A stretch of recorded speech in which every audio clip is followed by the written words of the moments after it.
This morning we embark on a journey that, Lord willing, will take us through the rest of the fall in this book known as Ecclesiastes. If you're new to church or new to the Scriptures, this is what makes Church on Mill special is what makes every other church special. We are a group of people who God has rescued out of our sin, given us new life in Him. And we get together on Sundays to sing together, to minister to each other, and to open up the Bible because we believe it's here that God speaks. And we're people always in desperate need of hearing from God. So that's what we'll be doing this morning. You'll find this book, if you don't have a Bible of your own, in these blue Bibles underneath the seat in front of you on page 318. Now, I want to shoot straight with you. There are a lot of books in the Bible where it seems like every paragraph has something joyful in it. Think, for example, about Philippians. You can't read Philippians without a smile on your face. But this isn't that kind of book. In fact, especially the first time you read it, there ain't going to be no smiling at all going on. This is a very somber, raw, dark, serious book. My guess is that even among the Christians in the room, those of us who have attempted to read it, most of us have never made it all the way through because you just wanted to go jump off a bridge. So you stopped. I mean, this is a dark book. But I believe it's the perfect book for such a time as this. It's the perfect book for these kinds of days. There are seasons in life in which it seems like everything is going well. Like everything you put your hand to just works. But then there's other times where that's not true at all. And those are certainly these kinds of times. Sometimes we've got friends at school, the boss is happy, there's money in the bank, your kids haven't been suspended in a while, nobody's sick, and society just seems like it's working. But again, those are not these days. Church, life is pulling no punches right now.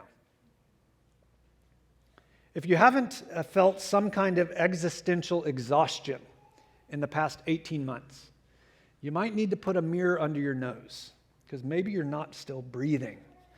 The volume of personal, national, and even worldwide crises that we have faced over and over and over again have been exhausting.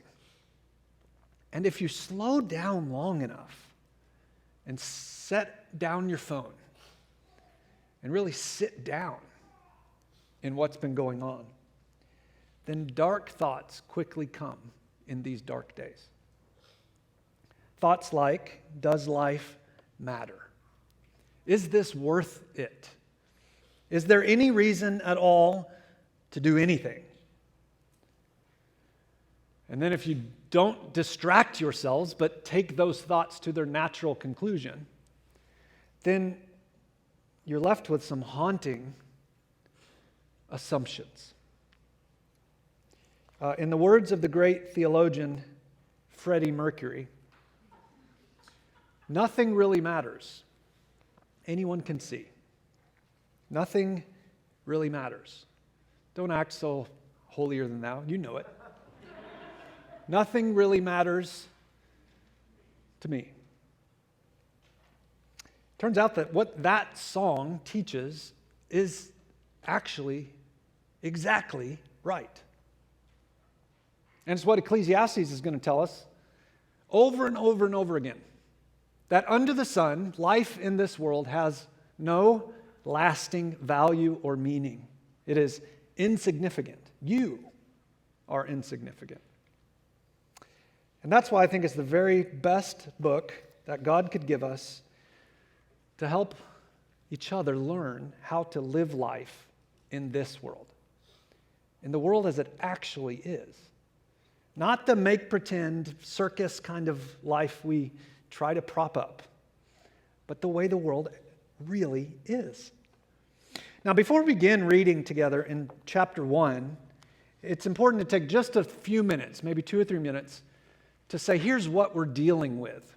Because this book is so different than many other books in the Bible, and certainly than what we just finished when we read Colossians together over the summer.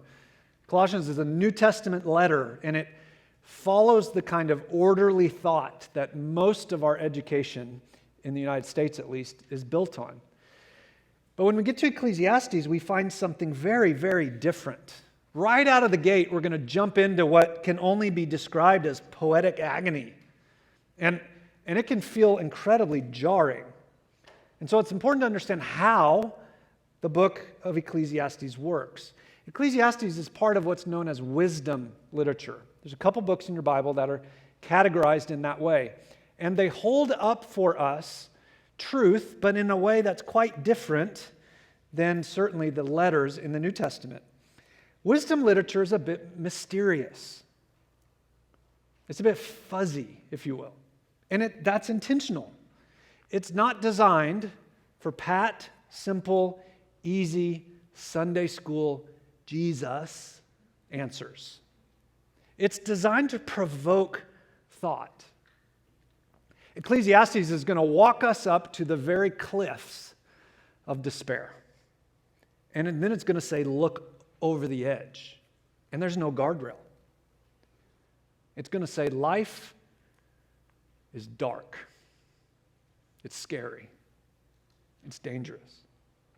And it's going to leave us to sit in that and to peer over the ledge long and hard.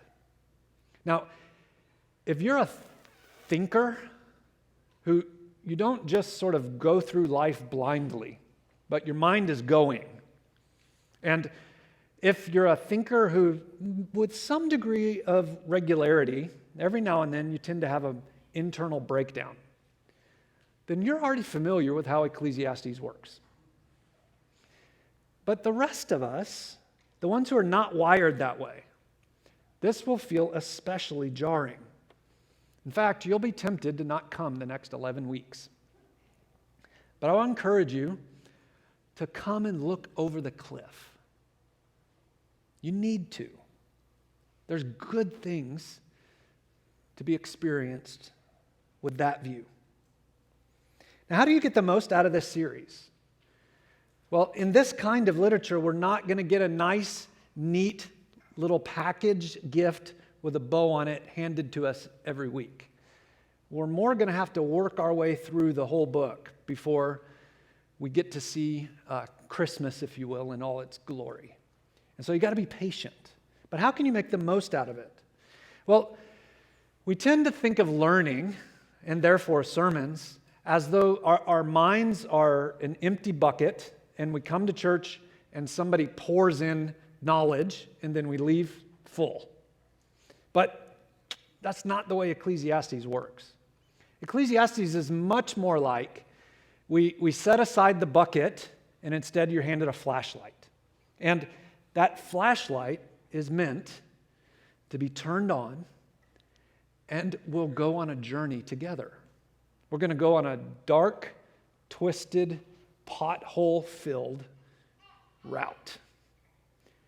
And the journey is important because all along the way we're going to be learning things and taking unexpected turns until we reach a great destination.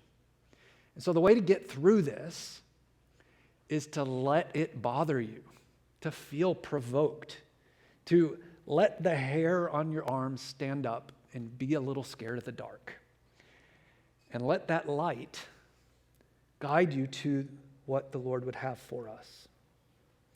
Now, with that in mind, look with me, if you would, please, at Ecclesiastes chapter 1, verse 1. The words of the preacher, the son of David, king in Jerusalem. Vanity of vanities, says the preacher. Vanity of vanities. All is vanity. Now, Lord willing, next week we'll deal with verse 1 because we'll pick up the place where the author begins talking next week. This first section is dealt with by way of narration, if you will. And so I want to deal with that next week. But for now, go to verse 2. Let me read it again. Vanity of vanities, says the preacher, vanity of vanities, all is vanity. Turns out that word, vanity, occurs almost 40 times in this book. Vanity of vanities is the repetitive, demonstrative theme of these 12 chapters of your Bible. And yet, I would bet nobody's ever seen that on a coffee cup. Right off the bat, Ecclesiastes takes out the 2x4 and smacks us upside the head. And it says, all is vanity. That is the great refrain of this book. But what is vanity? What does it mean that something is vain? Vanity is the translation of the Hebrew word hevel. Now we're going to encounter this word a whole bunch together for the next few months. So turn to somebody next to you and tell them hevel. Hevel. Good job. All right, here's what hevel means. Hevel literally means breath or vapor. Now, if you're from Tempe, think back with me over the 2 or 3 times in your entire life you have gone out on a cold morning and seen your breath. That is hevel. It's the vapor that appears right in front of you. It surprises you, and then just as quickly as it surprises you, it's gone. That is hevel. You breathed out, and for a moment, there's a noticeable vapor in the air, but then it disappears. And you can't grab it. You can't put it in a bottle and put it in your pocket and carry it around for later. It's gone. Ecclesiastes is going to tell us everything is like that vapor. That life is transitory, it's elusive, it's but a moment, and there's nothing anybody can do about that. Many of you listening this morning here in the room are young. And generally speaking, most people who are young up through your upper 20s, you tend to feel like your entire future is ahead of you. And life is at your fingertips. And if you just work hard enough, then you can get whatever you want. And then you hit 30. And then when you push into 40, you begin to say what everybody older than 40 says all the time. Like it is the refrain of their lives. What happened to the time? Because as you get older, you see this goes by really, really quickly. James chapter 4 puts it this way: what is your life? For you are a mist that appears for a little while and then vanishes. Again, that's not a coffee cup verse, but it's true. Life is hevel. Everything is hevel. But that's not the only way the book of Ecclesiastes is going to use that word. There's another connotation to the word. You see, because it literally means vapor or breath or mist, then it's also the word that gets used for ideas like meaninglessness, like emptiness, like uselessness. And so there's another sense in which the book of Ecclesiastes is going to tell us that as we look over the chasm and see the way life actually is, that we see our lives themselves are rather meaningless, that everything is vanity, that from the vantage point of life in the world, looking at the world, that everything is hevel. Like your breath on a cold winter's morning. Nothing really matters. Anyone can see. Nothing really matters to me. Now, to make it even more prominent, if you look closely at verse 2, you'll see that there's an intensified way this is put. It says vanity of vanities. Those of you who've spent time in your Bibles may recognize what's being said there. This is like the Holy of Holies, meaning the most holy place on earth. Or the Song of Songs, meaning the most beautiful, powerful, important song. The author's saying, emptiness, vapor, breath, mist, life itself is the ultimate.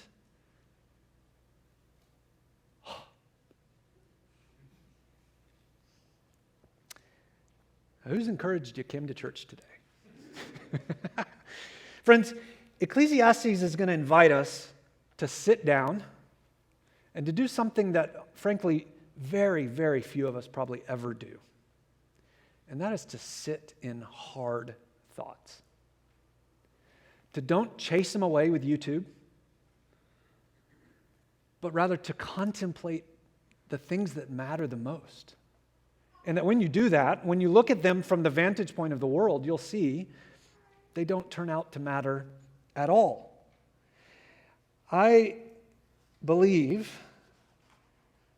that we need to face this, because I fear that many of us are missing the biggest lesson this pandemic could be teaching us. The longer this goes on, the more we seem to be numb to the most important lesson that it's setting before us. There are 640,000 people who in the span of 18 months have died. And no one is talking about that. 640,000 people in this country alone are rotting in the grave, or they've been stuck in the oven from something 2 years ago that no one had ever heard of. And what fills our minds is arguing over masks and what place is open and shouldn't be, or is closed and should be. We are missing an opportunity to glean lessons from God that haven't been offered in the last 100 years.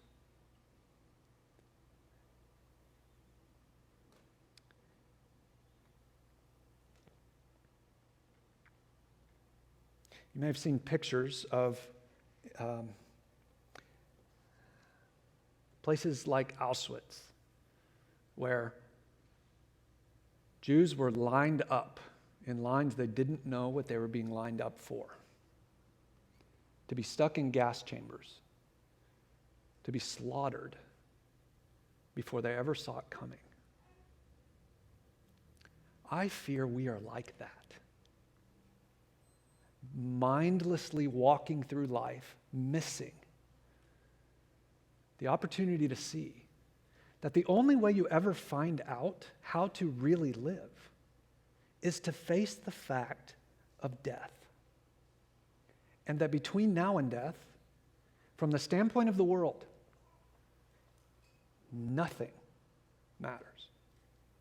If you want to learn how to live, you got to quit pretending that's not true and face that it is. Ecclesiastes is a gift from God to wake us up. Now, that theme, verse 2, provokes the question of verse 3. What does man gain by all the toil at which he toils under the sun? If everything is vanity, then what profit could ever flow from the toil of life? The word profit is a business term. It means surplus. The idea is when let's say you own a business, when you've bought your product, when you've paid your bills, when you've met payroll, what's left over? What's worth all the work? That's the word. The question is rhetorical, but clearly the answer is nothing. Nothing ends up yielding surplus. Toil yields no dividend. It doesn't matter how hard you try. From the vantage point of life in a fallen world, nothing is significant. There's no gain in our toil. My goodness, that is a rough verse, isn't it? This is a great church growth strategy. But I guess the question we need to ask is that true? Is it true that there is no profit to life?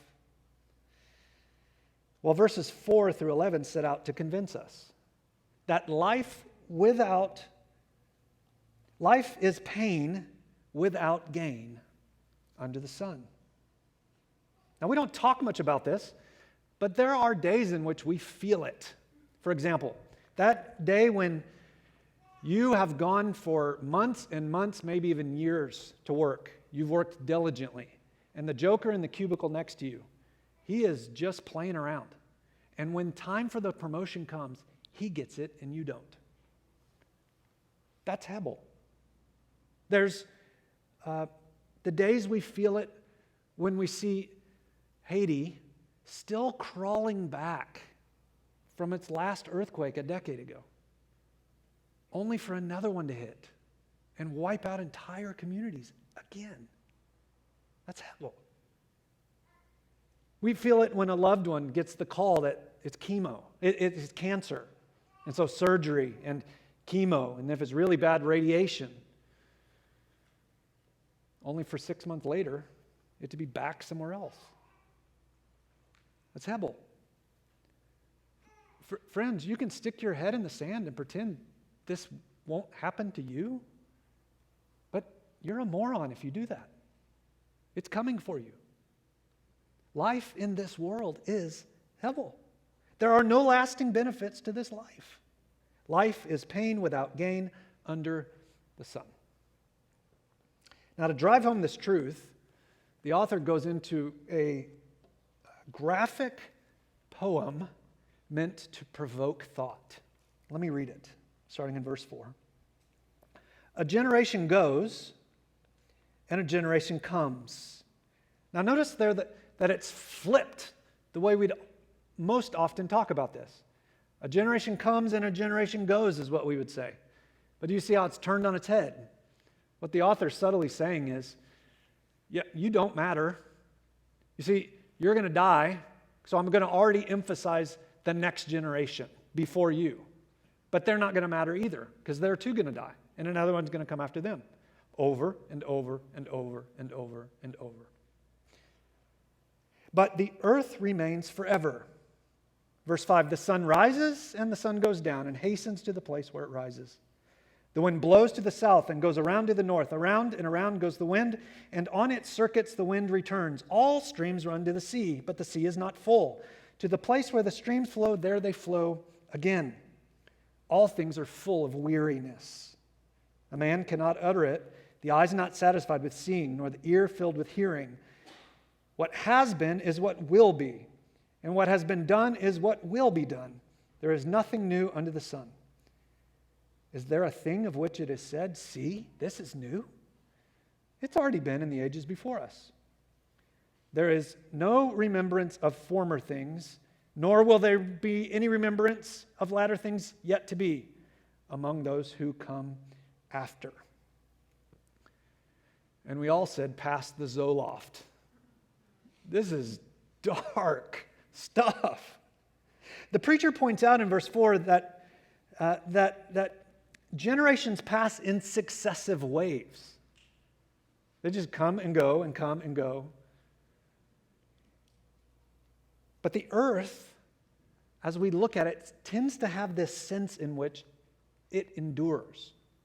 And so next time you're out, in Arizona, you don't have to work hard at this. The next time you're out, look for a rock.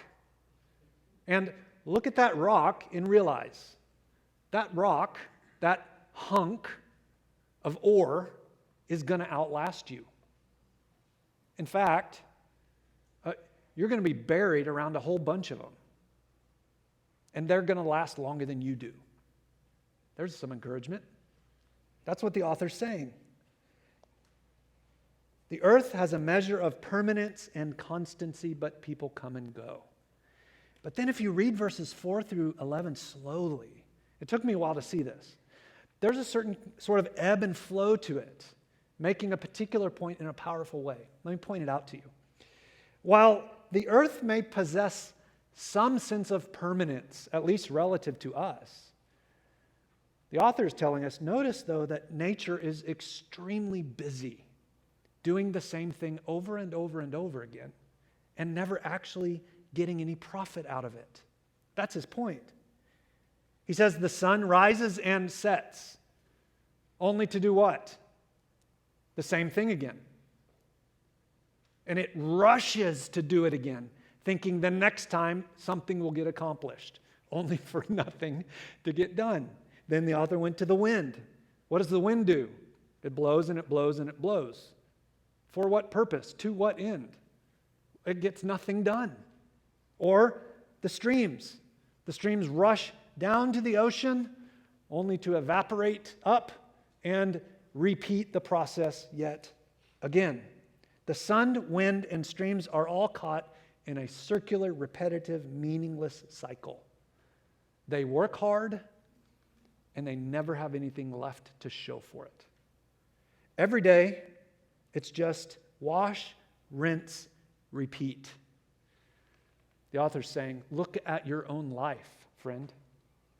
Over and over and over again, and then you die. Yesterday, a friend of mine posted on his social media page, adulthood is saying, quote, but after this week, things will slow down a bit, end quote. Over and over until you die. If you think of this long enough and stare at it, then you're led to verse 8. All things are full of weariness. It's exhausting to realize that we are exhausting ourselves without any dividend. Do you see, friends, that we're just like the sea? That the water going down into the sea doesn't ever fill us up. It doesn't matter how much stuff you buy and take home. It will never satisfy you. It will never be enough. It doesn't matter how many degrees you earn. If you're looking to them to give you a satisfaction that my life matters, I am something, you will amass degrees for the rest of your life and have wasted your life. We work hard for that 4.0, thinking the perfect GPA will cause us to matter. Then you graduate, you go out into the real world, and nobody cares. And so the next thing then becomes the focus. The next trip, the next best friend, the next warm experience, the next new outfit, the next spouse, the next apartment, the next place to live, the next car, the next child. Ah! None of it works. And yet we're lined up doing it, all of us, to the end of time. Like cows headed to the slaughter, we give ourselves to things that don't matter. We are just like the sun, rising over and over and over, getting nowhere. You are the hamster on the hamster wheel, running yourself to death, when all you got to do is look around and see, why am I running? I'm not making it anywhere at all. And that led to the conclusion in verse 9. What has been is what will be. What has been done is what will be done. There's nothing new under the sun. Now, you may find that rather hard to believe. There's probably a few skeptics in the room like me who would say, now hold on, there are all kinds of new stuff. I mean, the majority of us have an iPhone in our pocket or in our purses. The iPhone didn't exist 20 years ago. Nobody ever heard of an iPhone. Yes, kids, that's true. But think with me about what an iPhone is. An iPhone is simply a means of communication. It's a tool to try to express things one person to another. That's all an iPhone is. Guess what? People have been doing that as long as there have been people. There is nothing fundamentally new.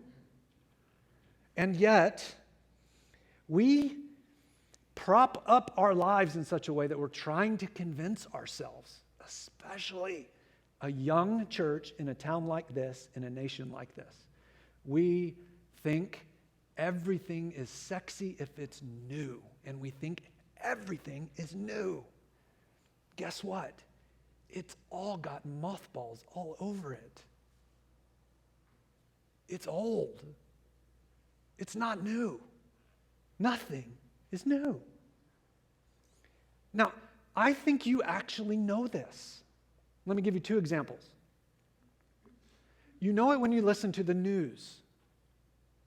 Do you realize that, at least the news I find, it seems like every single article, newscast, tweet, they all use the word unprecedented. Does that not strike you as odd? Can the thing yesterday be unprecedented, and the same thing today also be unprecedented? And another thing very similar the next day, be unprecedented. It's idiotic, and yet it is all around us. We are infatuated with our own arrogant sense of self-importance. Nothing is new, and you know it. Another way you know it is, now I'm not pointing my fingers at anyone, okay? But some of you have said in the last week something like, that was an epic meal.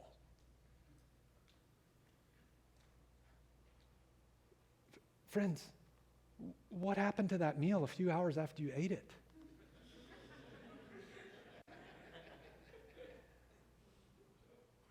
There's no such thing as an epic meal. You eat, you enjoy, and you pass it on.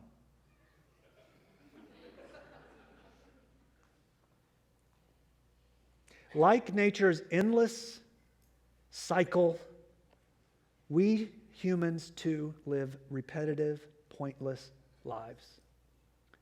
And in the end, we die and we're forgotten. Hevel. Now, again, if you slow down long enough, you are smart people. You know this. But we're sold something. We're sold a lie. If the iPhone first generation was going to revolutionize the world, then why did we need 2, 3, 4? Why do we line up like idiots to spend another $1,000 on the next one that does the next little thing that we think is going to fix our lives? It is so incredibly foolish. It's hevel. On the surface, yes, there are things that seem new, but at a deeper level, nothing is new. Nothing. Unfortunately, friends, we are witnessing this on the world stage in the most heartbreaking ways. After the September 11th attack, the United States military entered Afghanistan to end the Islamic terrorists' haven and to build a country where savage terrorism could not reign. Now, there's a bunch of you in the room that was before you're even born. So let me tell you what happened. Soldiers and contractors spent the last 20 years there. $300 million a day has been spent for 20 years. Countless lives have been lost. And before the United States even left the country, 2 decades of toil went where your epic meal went. 20 years to build, 10 days to fall. We're literally watching this before our very eyes. It's not a movie. Did you see the lady who handed up her infant? And the Marine picked that child like this to try to lift to a different life. This is heartbreaking. 2,352 U.S. soldiers killed, 20,000 wounded, 47,245 Afghan civilians killed, 51,191 opposition fighters gunned down, 300,000 Afghan military personnel trained, 20 years to build, 10 days to fall. There could be no more graphic illustration of hevel than what is happening right before our eyes. What do we gain by all the toil at which we toil under the sun? Afghanistan gives the most striking answer. We gain absolutely nothing that lasts. And friends, what's true in Afghanistan is true here too. It just looks different. It looks here like movie theaters filled, Mill Avenue overrun, pool parties, new purchases, nice cars. It looks like drowning ourselves to a drunken stupor on distractions so that we don't actually face hevel. Now, what in the world do we do with a passage like this?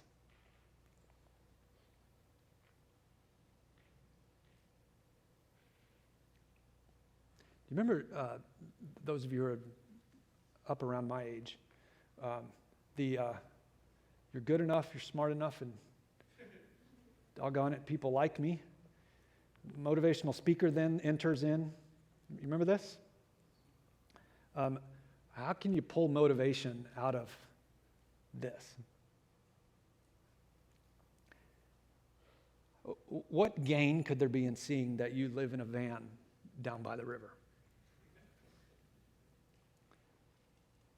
You may have noticed as you look over those 11 verses that there's no mention of God.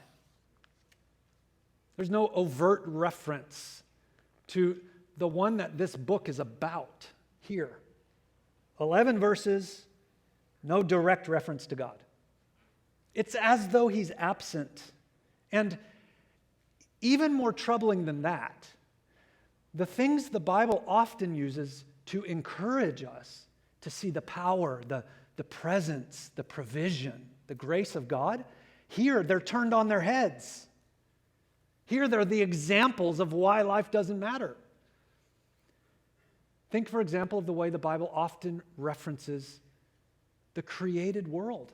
The sun coming up is evidence of the sustaining power and presence of God. The rain coming down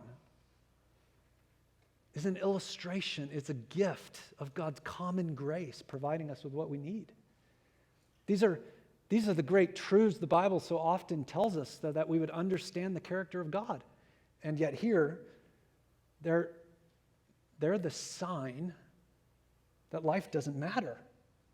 And that repetitiveness pulls us, if we've let it, towards insanity. And so what good could possibly come from a text like this? Well, if we were able to do what the book of Ecclesiastes lays itself out to do, then we'd simply spend the next week together sitting here talking about that, because we'd go through the whole book in one setting. That's impossible for our purposes. But I'll encourage you to try this week to read it. It's not very long. Try to read it, and it will lead you to a natural conclusion at the very end. But it drops us a morsel, if you will, here. We're given a clue. There's 3 little words in verse 9 that tip us toward the conclusion. It's the words, under the sun. And if you look closely, then those same words come up again in verse 9. Beloved, that phrase, under the sun, occurs 29 times in the book of Ecclesiastes and nowhere else in the entire Bible. It is a key to understanding what's going on in this book. It is a It is a lifeline being thrown to us that we might not drown in seeing life as it really is. Under the sun is a way of saying that there is a vantage point in which we look around at life in this world without ever looking up at God. It's the way life is interpreted in terms of itself. It's looking around, but never looking up. It's seeing what this fallen, broken, busted world is like apart from God. Apart from God, Afghanistan is life in the fallen world. Under the sun, nothing is new. It's all hevel. But under the sun is not all there is. You see, God is not under the sun. God is over the sun. And yet the great scandal of the Bible